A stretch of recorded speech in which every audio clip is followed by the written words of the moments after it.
DA ব্লকে বিধ্বংসী আগুন। সল্টলেকের ডিএ ব্লকে একটি বাড়িতে বিধ্বংসী আগুন। 4 নম্বর বাড়ির দোতলায় আগুন। খবর পেয়ে ছুটে আসে দমকলের ইঞ্জিন।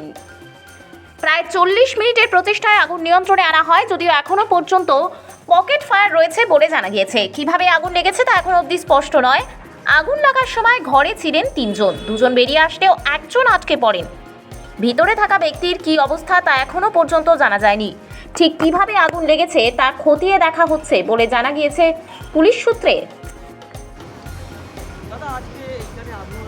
আমিও শুনেছি, জাস্ট শুনে আসলাম। ফায়ার ব্রিগেডের টাইমে এসছে, ফায়ার ইজ আন্ডার কন্ট্রোল, কিন্তু 1 person is very badly injured, খুব ব্যাডলি বার্ন্ট হয়েছেন। অ্যাম্বুলেন্স এসে গেছে, আমরা নিয়ে যাচ্ছি, দেখি।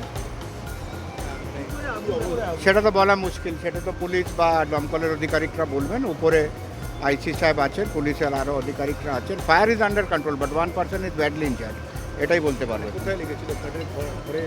হ্যাঁ, ফ্ল্যাট আছে, উপরে ডেফিনেটলি ফ্ল্যাট আছে। ফ্ল্যাটের পিছনের দিকে আগুন দেখে পাড়ার লোকগুলো আমাকে ফোন করে, তারপরেই আমরা দমকল ডাকি। দমকল খুব তাড়াতাড়ি আসলো, and fire with 2 engines only, আমরা 2টা ইঞ্জিনেই কন্ট্রোল করতে পেরেছি। আমি মাননীয় দমকল মন্ত্রীকেও জানিয়েছি, উনি সঙ্গে সঙ্গে সব ব্যবস্থা হয়েছে, but 1 person goat badly injured. উনি রেসিডেন্ট এই বিল্ডিংয়েরই, দেবশ্রী গাঙ্গুলি। বয়স আমি বলতে পারবো না, ইয়াং, কিন্তু কম বয়সী, 40-45 বছর হবে আন্দাজ, আমি বলছি 45 অ্যারাউন্ড 45। আমি তো এখানে কাউন্সিলর।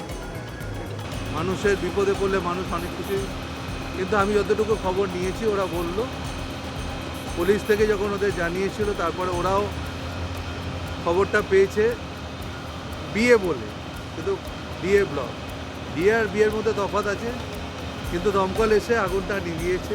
আগে প্রাথমিকভাবে পুলিশ কাজ করেছে, পুলিশও এসছে, পুলিশ আসেনি না, পুলিশও এসছে।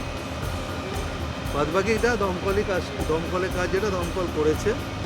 এখন বাড়ির লোকেদের গ্রিভেন্স কিছু থাকে অনেক সময়, সেটা দেখবো, যদি ভুল দেরি হয় সেটাও আমাদের দরকার হলে এনকোয়ারি হবে।